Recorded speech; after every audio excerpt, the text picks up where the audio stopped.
Hello everyone, welcome to my channel. I'm really excited to bring you today's video. If you enjoy my content, don't forget to subscribe and turn on notifications. Let's get started. The summer of 1979, the suffocating heat of Atlanta's summer, was like a thick blanket draped over the streets. During the day, the joyful laughter of children playing echoed through the air, and in the evenings, mothers sat on neighborhood corners, chatting away. However, the ordinary days of that summer would change forever with the sudden disappearance of a child. Year-old Edward Smith was the apple of his mother Helena's eye. He was a quiet, introverted child, but always well-liked among his friends. That evening, as usual, he asked his mother for permission to go out after dinner. "Mom, I'll be back after a little walk," he said. Helena, thinking he would just take a short stroll like he always did, didn't worry. But Edward never returned home. When midnight passed, Helena felt a heavy unease settle in her chest. She had a strange feeling that something was terribly wrong. She immediately went to ask the neighbors and knocked on the doors of the local kids, but no one had seen Edward. A few claimed they had seen him talking to someone at the street corner earlier in the evening, but no one knew who that person was. Hours passed, and desperation, like the darkness of the night, began to close in. In the early morning, Helena went to the police station to report her son missing, but the officer, with an indifferent attitude, just nodded. "Kids sometimes run away from home.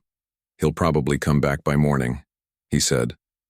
But Helena knew, deep down, that a mother's instinct doesn't lie. Edward wasn't coming back. 3 days after Edward's disappearance, an old man fishing by the Chattahoochee River on the outskirts of Atlanta noticed something floating in the water.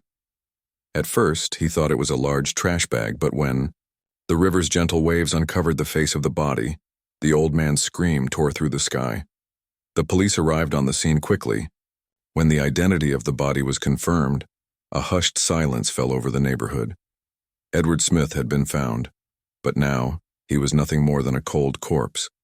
The autopsy report revealed that Edward had been tortured before drowning. His arms were bruised, his fingernails filled with dirt and blood, as if he had been desperately scratching at something while trying to escape. A strange rope mark encircled his neck, but whether he had died from strangulation or some other means remained unclear. When Helena saw her son's body, she collapsed to her knees. She didn't cry or scream. Her eyes went wide, staring blankly at a point, her body trembling. In that moment, it seemed as though all the light inside a mother had been extinguished. But for Atlanta, this was only the beginning. Before Edward's funeral had even been held, another missing person report came in. Year-old Alfred Evans had left home early in the morning. "Mom, I'll be back soon. I won't go far," he had said. But just like Edward, he too would never return home. When Alfred's mother reported him missing, the police took the case more seriously this time. Yet they still didn't grasp the frightening magnitude of the situation. Atlanta, a growing city, was experiencing the chaos of urban life. For the police, it seemed like just another case of rebellious kids running away from home. But this time, things were different, because Alfred's body was found 5 days later, only a few miles from where Edward had been discovered. And just like Edward, there was a rope mark around his neck. The two children being killed one after another was no longer a coincidence. It wasn't an act of random violence either. Someone, or something, was targeting the children of Atlanta. The police decided to expand their investigation. They first spoke with people who lived in the areas where the children had been seen last. Some witnesses reported seeing a slow-moving black car in the neighborhood at night, but no one could identify the plate number or the driver. Fear began to spread like a disease among the children. None of them wanted to go outside anymore. Mothers tightly protected their kids, never letting them out of their sight. Yet, the killer somehow continued to find his victims, because he was a hunter who fed on the shadows. And to him, the children of Atlanta were nothing more than prey. The fall of 1979. The fall of 1979 brought a gloomy atmosphere to Atlanta. The cool winds that replaced the stifling heat of summer couldn't chase away the fear that swept through the city. The sound of children playing in the streets was no longer as loud. Mothers hesitated before letting their children outside.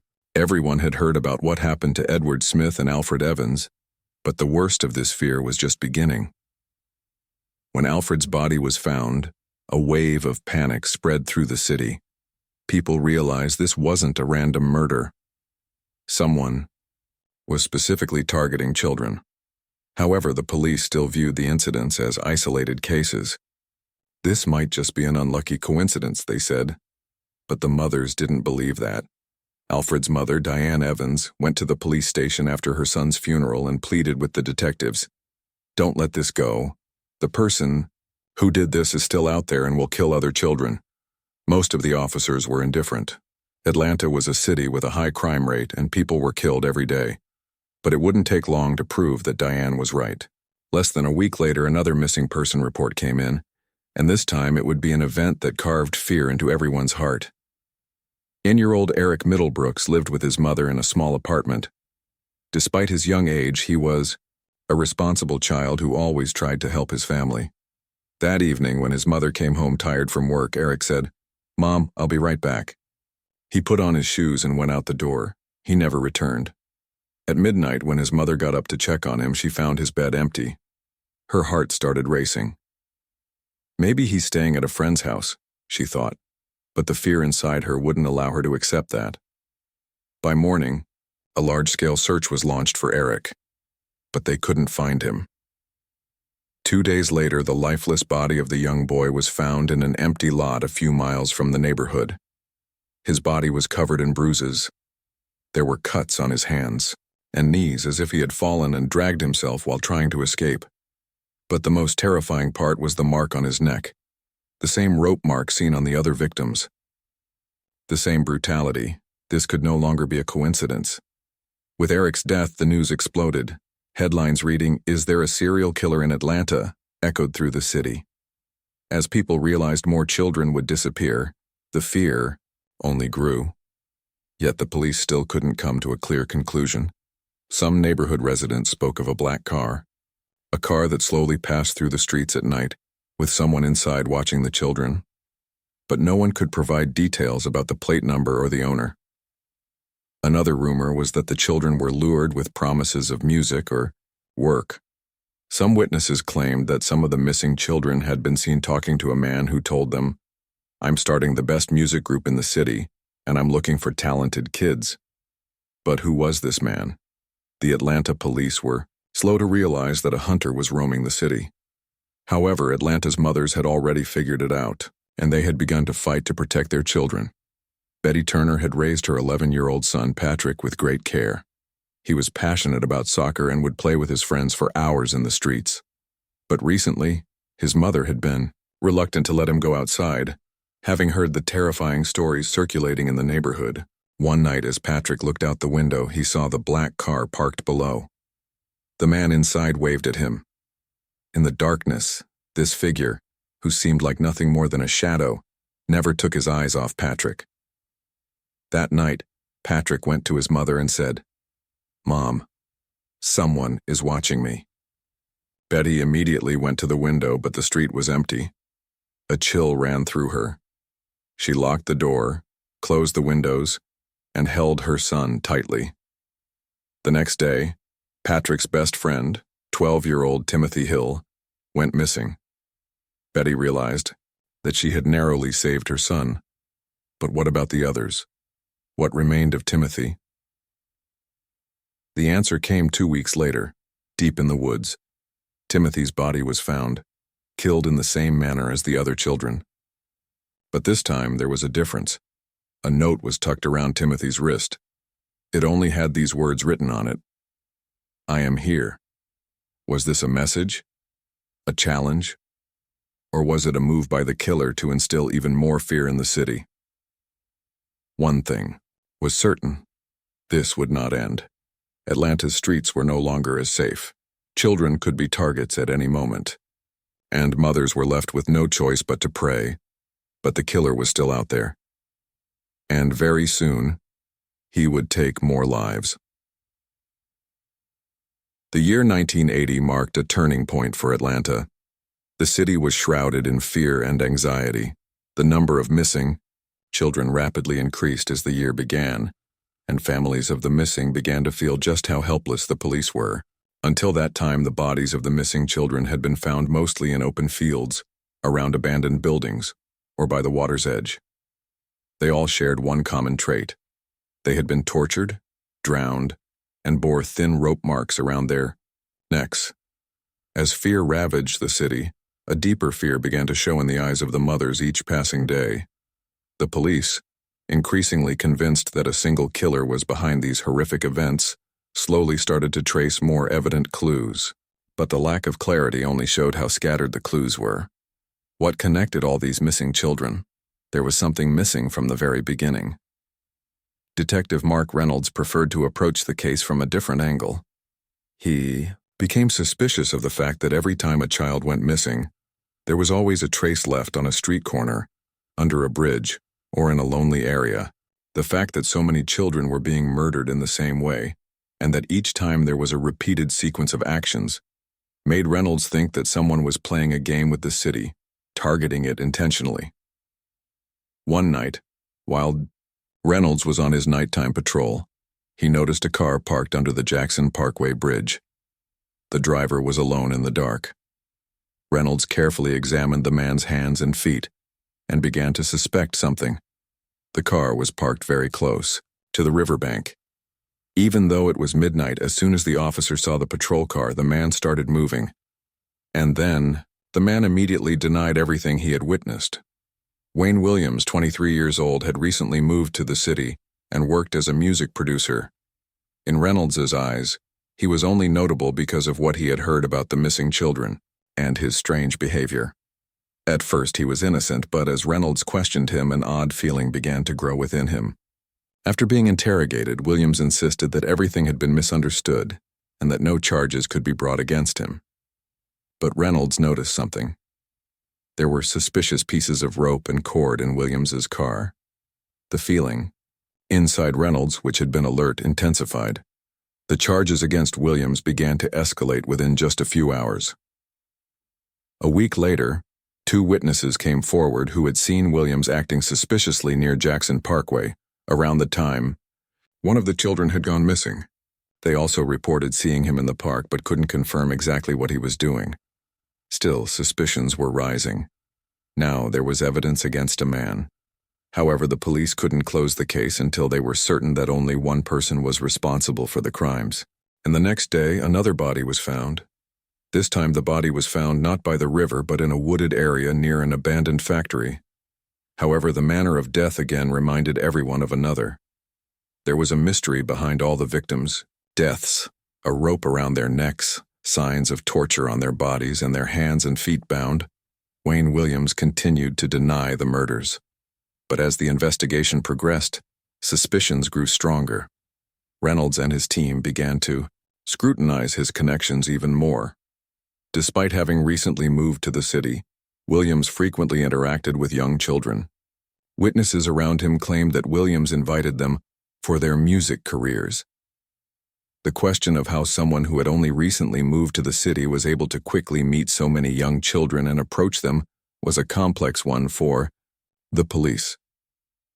All of this painted a picture of a hidden world silently developing on the streets of Atlanta. Williams' strange relationships with young children and his connections to them created a large mystery. Although he denied committing the crimes, the suspicions were growing. Every movement, every word, every step he took was carefully monitored by the police. By 1981, Williams was finally arrested as the person responsible for the child murders in Atlanta. However, the police were only able to pursue charges for 2 adult murders. Although all the children's bodies were linked to him, no conclusive connection was made. This case remained an open wound. The doubts did not fade over time. Some people believed that Williams was innocent and that others were responsible for the murders. A group of people was certain that he was guilty, but with each passing day there was less and less evidence. One truth remained. When the murders finally stopped, there was only one name, Wayne Williams, that was clearly connected, whether guilty or innocent. but the answers remained in the dark. And in the nights of Atlanta, a killer who left a shadow behind was still following the traces left by the other missing children. 1982 was a turning point in Atlanta. The identity of the serial killer was finally determined. Wayne Williams' arrest brought some relief to the city, but the questions remained. Wayne had never confessed to the murders and continued to deny his involvement. Although the child murders ceased, the city briefly relaxed, but the families of the victims continued to live with the uncertainty of the killer's true identity. The police, considering the lack of evidence, dismissed any doubts about Williams's innocence. However, in the dark corners of the city, the families of the missing children still felt a huge void. The search for revenge and justice grew stronger with each passing day. 1 year had passed, but everything still echoed like the terrifying events of that day. Diane Evans, who had lost her son, could not stop remembering the horrible day he went missing. Every day, the feeling that the killer was one step closer pushed her to research intensely. The questions surrounding her son, Alfred Evans' disappearance and death, never went away. Diane was absolutely certain that Wayne Williams was not guilty. In her eyes, the identity of the killer was just a mask. Like the other families, Diane was waiting every day for justice to be served. However, knowing that the killer had never been held accountable was a devastation for her. For a mother, the pain of losing a child grew with every passing day, and it was not only the passing of time, but also the sense of insecurity that compounded her grief. Atlanta's streets were overshadowed by the killer. Every day, the city was pulled further into fear. After his arrest, Wayne Williams had never confessed to the child murders. Those who believed in his innocence continued to defend his purity. However, the police had focused on him heavily and finally discovered some important pieces of evidence. The ropes found in Williams' car, which had been used in the murders, intensified suspicions. But there was something notable. Williams may have killed the children, but how he interacted with them remained unclear. Many people who knew Williams had never explained that he did not only engage with children through music, but also formed other strange connections. His relationships with his victims conveyed more than just a desire to kill. His approach to them was like that of an inviter. He used the children as if they were game pieces, luring them into a trap with promises of a music career. But before Wayne Williams made his move, he was charismatic enough to influence children with just a voice. Rumors circulating around the city claimed that he lured young people into traps with false promises of music groups.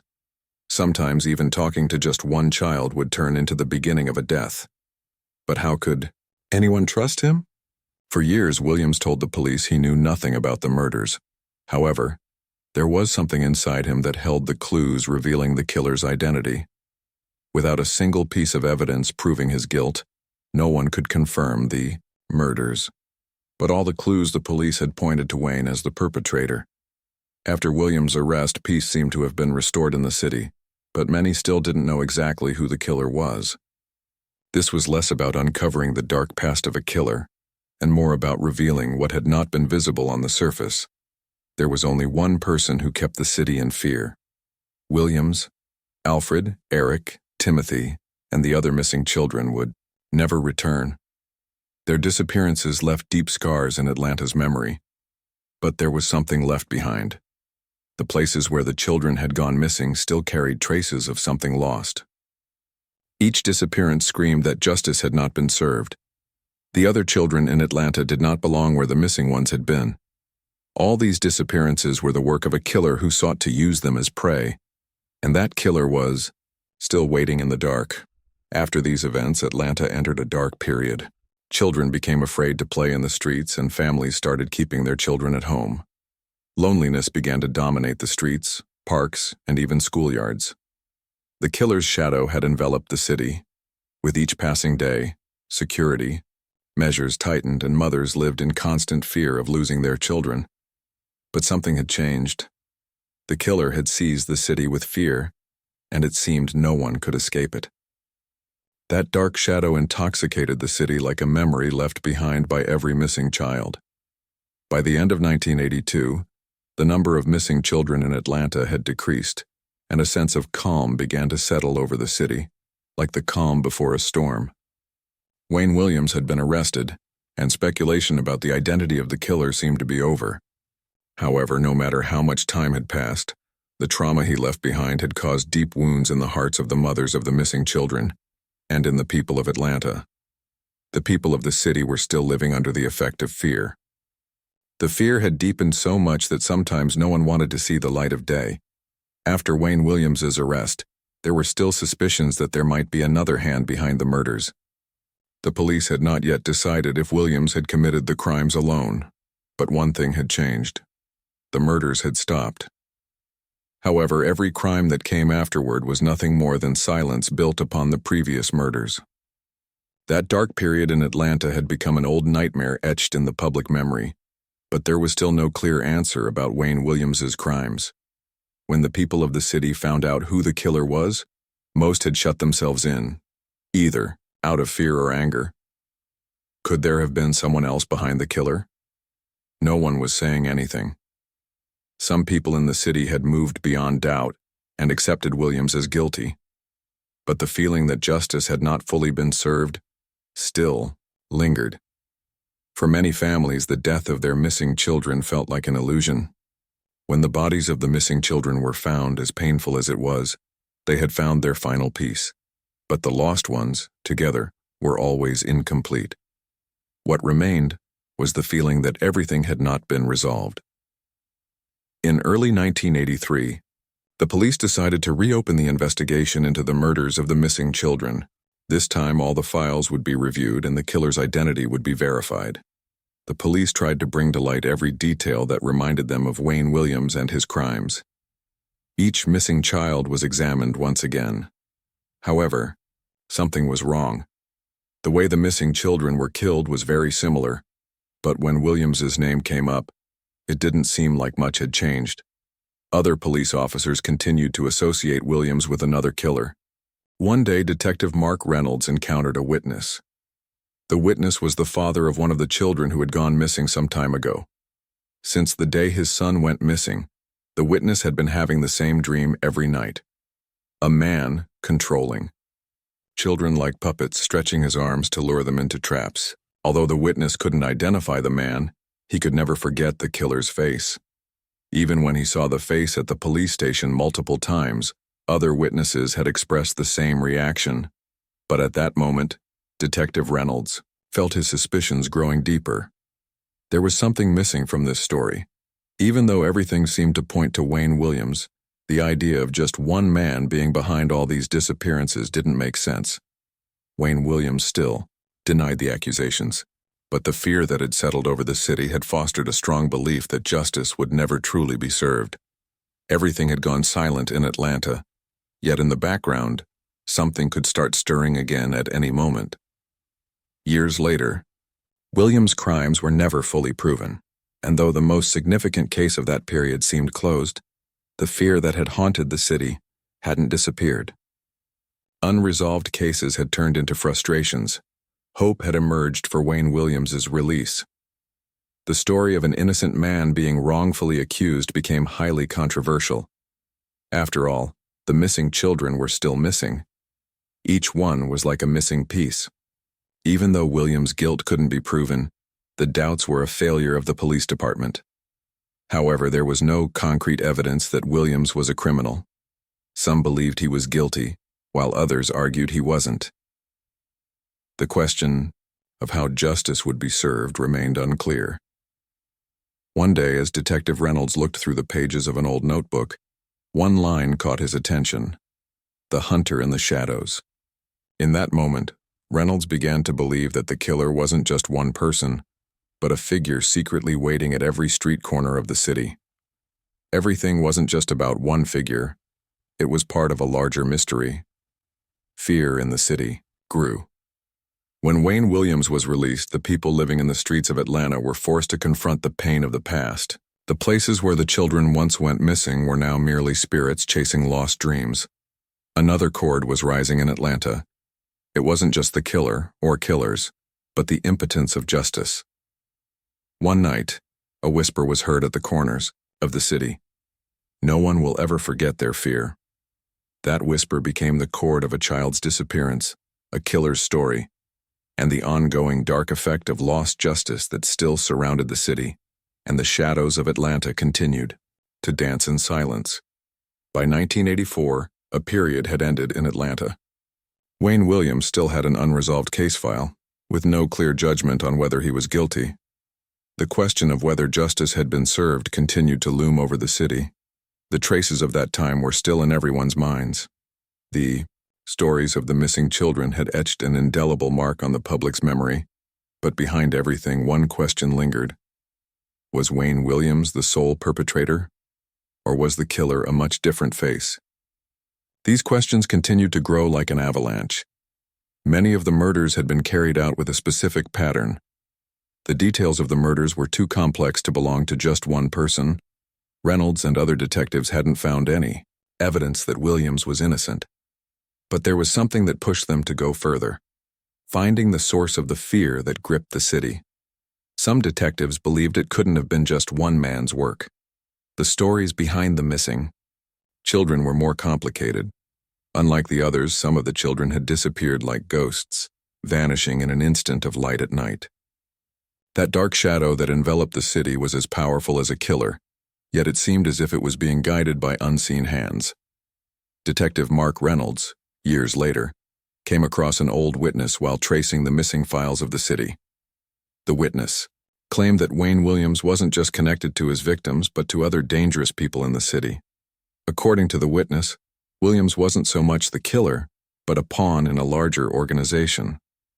Reynolds had trouble believing what the witness was saying. An organization? Was Wayne Williams just a vehicle?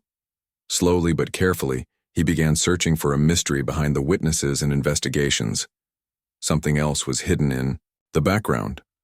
Some of the information coming from the neighborhoods in the city suggested that the killer's target was not only children, but that adults were also at risk. However, there wasn't much evidence to support this claim. One day, Reynolds picked up an old police report. The report mentioned that, along with the missing children, another victim, an adult man, had been killed. This person was an ordinary man with no connections, but before his death, he had been following the missing children. Reynolds realized that the man's death couldn't have been a coincidence. Slowly, as he pieced these findings together, he began strengthening his theory about an organization. Wayne Williams was a mask. The real truths were much deeper. Reynolds' theory was this: the killer didn't just terrorize the city, but was being guided and controlled by darker powers. By mid-1985, a group of detectives decided to revisit the stories of the missing children. Unsolved cases were being reopened one by one. Each missing child was merely a figure shifting the position of a piece. But which piece? At that time, an old police officer noticed a new angle in the missing children's files. In the cases where Williams had been arrested and was accepted as guilty, no evidence definitively proved that he had committed these murders alone. On the contrary, a much deeper and more systematic structure was being traced. Wayne Williams was a pawn, but who was the real culprit?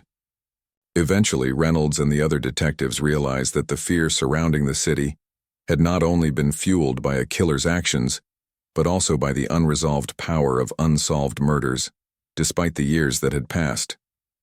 At one point, the police hadn't been able to piece together the hands and face of the killer. But there was one thing. The fear had grown, and the forces hiding it had drowned the city in darkness. Wayne Williams was finally found guilty and sentenced in 1985. But even after that, it was impossible to say the fear in the city had truly ended.